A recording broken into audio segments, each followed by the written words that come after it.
د یمن حوثیانو ګواښ کړی چې که د امریکا ولسمشر ډونالډ ټرامپ د تهران او واشنګټن ترمنځ د سولې روانه لړۍ کې خنډ شي نو د باب المندب تنګی به وتړي. بل پلو ډونالډ ټرامپ ویلي چې ایران یا تهران نشي کولی چې د هرمز تنګي بندولو سره له امریکا څخه باج اخیستنه وکړي. د بحث مهمې پوښتنې دا دي چې د تهران او واشنګټن د سولې د روان بهیر پای به څه وي. آیا واشنګټن او تهران یوې هوکړې ته سره رسیږي؟ که د باب المندب تنګی وتړل شي نو د منځني ختیځ لپاره به یې پایلې څه وي؟ عزتمندو لیدونکو ستړي مه شئ، وخت مو په خیر. انعکاس ته ښه راغلاست.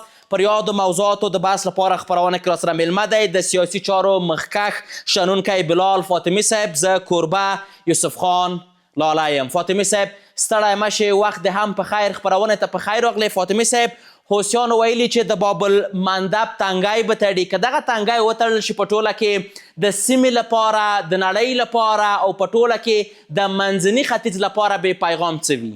بسم الله الرحمن الرحیم. سلامونه احترامات تاسو ته لاله وروره او همدارنګې ستاسو قدرمندو لیدونکو او اورېدونکو ته. څرنګه چې تاسو پوهیږئ د نړۍ 60% د نفتو ضرورت د هرمز د تنګي نه پوره کیږي او 10% ضرورت چې دی د باب المندب نه پوره کیږي.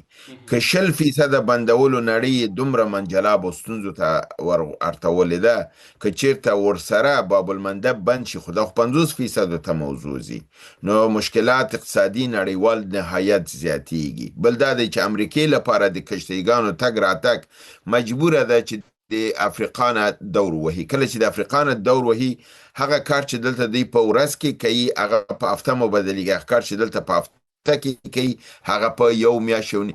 ځکه چې دی د افریقا نه چې دور وهي او د سیمې ته راځي مجموعاً 15 ورځې نیسي. نو په دې بابت امریکا ټول کارونه رسلويږي. باب المندب نهایت ضروری دی او ایران دا ګواښ کړی دی. دا تاسو خو ویل چې حوثیانو دا ګواښ کړی نه، دا ګواښ ایران کړی دی. که تاسو دوباره په تنګي هرمز کې برید وکړه او تنګوله مو که باب المندب در باندې بندوم. باب المندب بند او بل یو بل ګواښ هم شوی دی او هغه ګواښ د چین د خوانه شوی دی. ځکه یو بل تنګی دی چې هغې نوم لږ زره مشکل دی، چینایي او په دې ژبو کې دی ما زده نه که، خو یو بل تنګی دی چې د په بحر د چین کې دی، د چین په اوبو کې دی. هلته 60% د نړۍ تجارت په هغه به تنګی باندې کیږي. هغه چین ویلی دی چې که چیرته تاسو په منګه تنګه د هرمز بند کړل، امریکانو ته ویلی نو منګ به په تاسو باندې 60% دغه تجارت لاره بند کو. په دې رقم ته که هرمز هم بند شي، باب المندب هم بند شي او تنګه د چین هم بند شي نو په دې رقم ته امریکا غرب نهایتا یو لوی ستونزه او مشکلات سره مخ کیږي.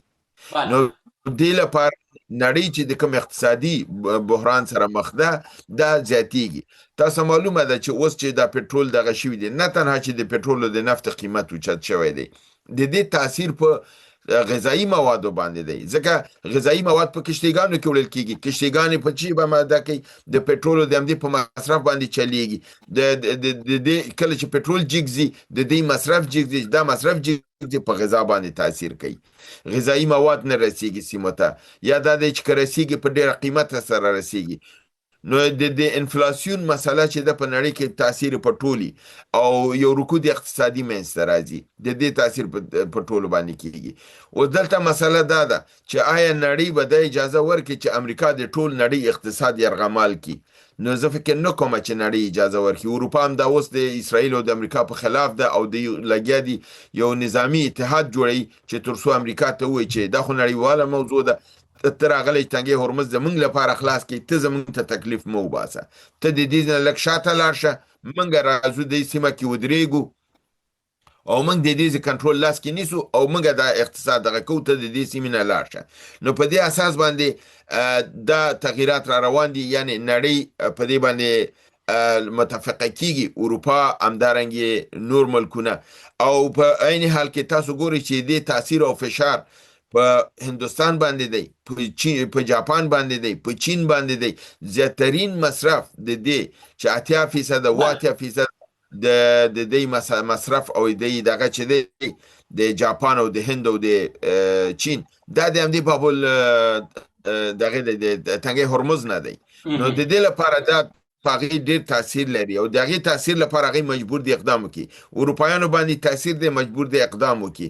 نو که چېرته دلته دوباره جنګ نښلي، د باب المندوب د بندېدلو امکانات نهایت زیات دي.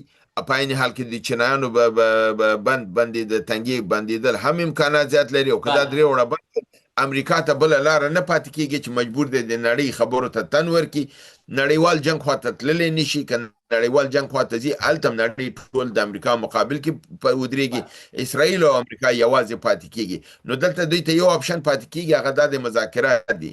کوم مذاکرات د دوی په منځ کې چې متوقع دي او ویل کېږي چې د سبا د دوشنبې په ورځ باندې اسلام آباد کې به وشي، هغه ایران رد کړي دي او ویلي دي چې په هېڅ صورت هغې ته نه راځو، ځکه هغه د دروغو په بنیاد باندې دی، هغې کې حقایق نشته دی.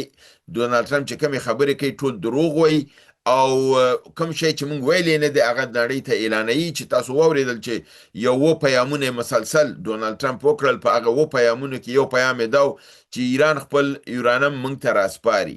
دویم پیام یې دا چې 1 روپۍ ایران ته په دې بابت کې نه ورکوو. بل پیام یې دا چې تنګه د هرمز به ایران خلاصوي، بې له دې نه چې کنټرول پرې ولري او بې له دې نه چې 1 روپۍ واخلي. ایران وایي چې دا موږ یو هم نه دي منلي، موږ نه خپل یورانیم ورکوو، نه یې خرڅوو او نه تنګه د هرمز پرېږدو، کنټرول به زمونږ لاس کې، پیسه به پې باندې اخلو. او خبره دلته دا ده چې ټوله نړۍ حاضره ده چې پیسه ورکړي. امریکا وایي زه باج نه ورکوم، تا ته ضرورت هم نشته په تنګه د هرمز کې، راځه ما. که راځې، که ټوله نړۍ پیسه ورکوي او د ایران قوانین مني، نو ته به هم ورکوي. که همدغه امریکا په کانال د سویس کې پیسې ورکوي، که همدغه امریکا په کانال د کانادا کې پیسې ورکوي، نو د امریکا ولې په هرمز کې پیسې نه ورکوي؟ دا به هغه بله فاطمه صاحب که پلار به هم ورکوي. بله که دلته وپوښتم چې ټرمپ هم مهاله هم وایي له تهران سره زموږ مذاکرات ښه دي، ډېر ښه پر مخ باندې روان یو، هم مهاله د ګواښ ژبه کاروي، وایي که مذاکرات ناکامه شي و کامیاب نشي، د بیا تیری چانسونه هم شته دي. څنګه ارزوئ؟ ګوره، همدغه عدم استقرار د امریکا دی چې موضوع خرابه کړې ده. ځکه چې ډونالډ ټرمپ په یو دقیقه کې دا خبره محمد باقر قالیباف پرون وکړه چې دی په یو ساعت کې یوه خبره کوي، په بل ساعت کې بله خبره کوي او بل دروغ ډیر زیات وي. نو د داسې یو انسان سره چې هغه استقرار د دماغي نه لري، خبرو کې دروغ نهایت زیاتی، په هغه باندې اعتماد نشي کېدلی. او د همدغه دلیل په اساس باندې ایران ویلي چې موږ د اسلام آباد مذاکراتو ته نه راځو او موږ دغه میمورندم اف انډرستانډینګ یا تفاهم نامه چې دا نه امضا کوو.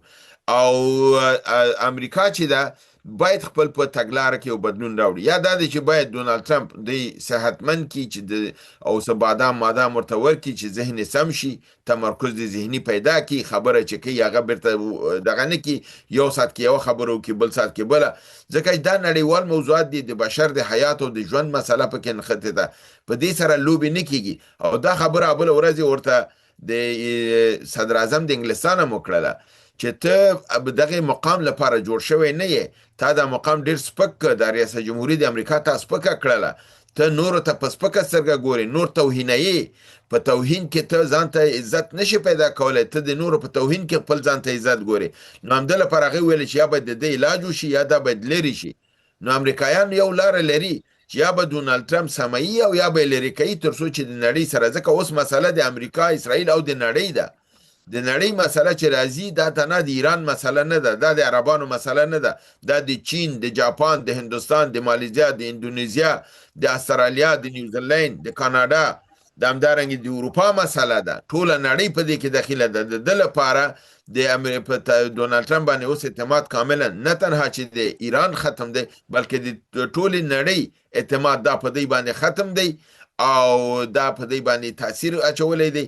او په دې باندې اوس امریکایان هم پوه شوي دي چې دوی تر هغه پورې چې د اسرائیل د حلقې نه ځان ونه باسي او د اسرائیل په غلامۍ کې اوسي، دوی به په ستونزه.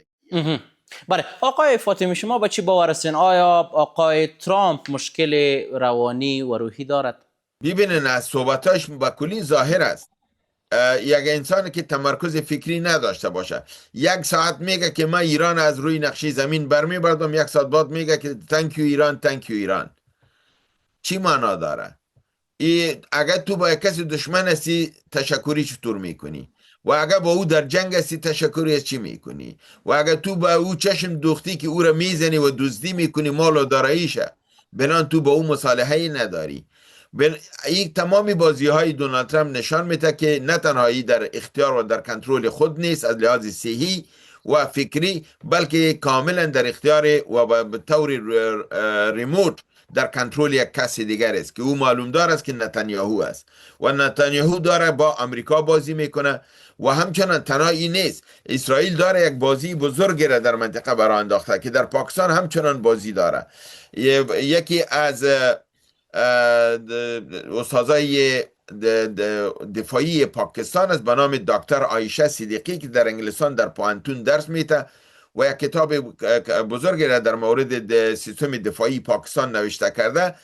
در یکی از صحبتهای خود که دیروز ما او را شنیدم در برنامه نیا دور با آقای رضا رومی صحبت داشت و اونجا گفت که چند ماه قبل اسرائیلیا با پاکستان آمده بودن و با علمای پاکستانی و مدارس رفتن، اونا صحبت کردن و در اونجا پول دادن، یعنی علمای پاکستان را به بی خریدن تا در جنگ ایران وقتی که اسرائیل با ذریعه پاکستان بازی ها را میکنه اینا فتوا نتن آسمونی را به حساب. شما میبینید علمای پاکستان اینا خاموش هستن با بازی دوگانی. و این خانم دکتر عایشه صدیقی میگه که اسرائیل آمده بود با علمای پاکستانی ده، یعنی علمای پاکستانی را با پول خریده. اسرائیل علمای پاکستانی را خریده، آسیمونی را، همی بازی به نام آتش بس و اینه را که در ایران داره در عقب از این دست اسرائیل است. ایران مصروف نگاه میکنن، خودشان آمادگی میگیرن و دوباره حمله میکنن و در عین حال به ذریعه پاکستانی ها از داخل ایران معلومات و راپورها را به اسرائیل همچنان میتن. و در این حال اگه شما ببینید امکانات حمله دیگری هم هست بالای ایران. خب امی گپ خود خلاص کنم. در این حال شما میبینید که امی اسرائیل به امارات متحده عربی پول میته تا تی تی پی و بیلی را تقویه کنه و او پول اسرائیل است. یعنی اسرائیل در خود پاکستان هم بازی دوگانه داره، از یک طرف مخالفینش تقویه میکنه در مقابل پاکستان و از طرف دیگه خود علمایش پول میته که همکاری کنه با نظام. بله. و نظام استیمول میکنه برای بله. میایم در مورد پرسشتان که آیا احتمال حمله است. حمله دیروز هم صورت گرفته. ایران 2 کشتی امریکا را دیروز غرق کرده کاملا و از امی بابت کشتی ایزنهاور و امی کشتی دیگه که بوده ابراهام لینکن و اینا از منطقه فرار کردن. میگن که به شرق دور رفتن، از این ساحه به کلی خود دور کردن از ترس از اینکه ایران کشتی ها را زده مبادا ما را بزنه. بنان جنگ در راه است، اما این جنگ نیست که بعضی ها میگن که تا سال 2028 و 2029. نه، این جنگ است که فعلا از چون امریکا اسلحه به دست آورده به او غرض و این اسلحه است که ما بار گفتیم که از 10 روز زیاد دوام نمیکنه. یک جنگ دیگه صورت بگیره، این اسلحه را که تمام کرد امریکا دیگه جز از که دوباره بالای میز بیایه دیگه راهی نداره. بنان جنگ طول نمیکشه، یک جنگ دیگه صورت خواد گرفت، یک عملات بالای یک دیگه میکنن، دوباره بالای میز میان و امریکا و اسرائیل مجبور میشه به شرایط دنیا و امریکا تن بده، ببخشید به شرایط دنیا و ایران تن بده. یعنی ایران دست بالا داره و برنده داره و عالم تنگه هرمز در کنترلش است. ای که امریکایی ها میگن که ایران اما قوای بحریش از بین بردیم. اگه تو قوای بحری ایران از بین بردی، خیر چرا تنگه هرمز گرفته نمیتونی؟ سوال است. خب این نشان میده که قوای بحری هند ایران از بین نرفته. دوم، تو میگی که ما میایم حمله میکنیم، از فضا میکنی به تاریخ 10 اپریل 11 طیاره تزد. معنی این است که وقتی که دونالد ترامپ میگه که ایران سیستم دفاع هوایی خود از دست داده، دروغ است. بنابراین این نشان میده که دونالد ترامپ چیزایی را که میگه در اختیار خودش نیست، از فکر خودش نیست، بلکه از شکم خود میگه و با اشاره کسی دیگری میگه که امو باعث ازی شده که نه تنها اسرائیل و امریکا خود در ورطه هلاکت انداختن، بلکه جهان همچنان در یک مشکل بزرگ انداختن و ایران در این جنگ دست بالا داره. جنگ حقیقتا برده. تنها گپ من نمیزنم، تمام تحلیلگرای دنیا را، تحلیلگرای بزرگ دنیا را، کسایی که در مقامای بسیار بزرگ کار کردن و تحلیل میتونن کرده، کسایی نه که میان در تلویزیون بهار میشینن و در تلویزیونای دیگه میان و یک چند پول از موساد گرفتن و میگن که ایران زده شد و از بین رفت و نظام تغییر میخوره. این همه بلف های سیاسی است که به اساس استخبارات بین المللی یا استخبارات موساد به ذریعه پول میشه و به او گوش دادن افغانایی که به او برنامه ها میشنن یا تلویزیونایی که این برنامه ها را میکنن، اونا اصلا نه تنها که جنایت و خیانت با جهان میکنن بلکه با دین و آیین خود یعنی دین اسلام میکنن، چرا که در خدمت موساد قرار گرفتن. این افرادی که میان که به دفاع از موساد میکنن و برای علیه ایران صحبت میکنن، افرادی هستن که دین و آیین خود رها کردن. بظاهر برای شما در شروع برنامه بسم الله الرحمن الرحیم میگن، اما در بین برنامه چی میگن؟ ایران باید به حق تسلیم شود. خب اسرائیل حق است، اسرائیل حق است و یا که کشور اسلامی، بنان معلوم میشه که طرف از اونا چی است. به عنوان پرسش اخیر، شما در کل آتش بس را در لبنان چگونه ارزیابی میکنید؟ بسیار کوتاه اگر جواب بدین. خب آتش بس در لبنان شکننده است و دوام کرده نمیتونه، از خاطر که اینا با حزب الله مفاهمه نکردن. در صورتی که مفاهمه با حزب الله صورت نگیره، اینا کامیاب شده نمیتونن.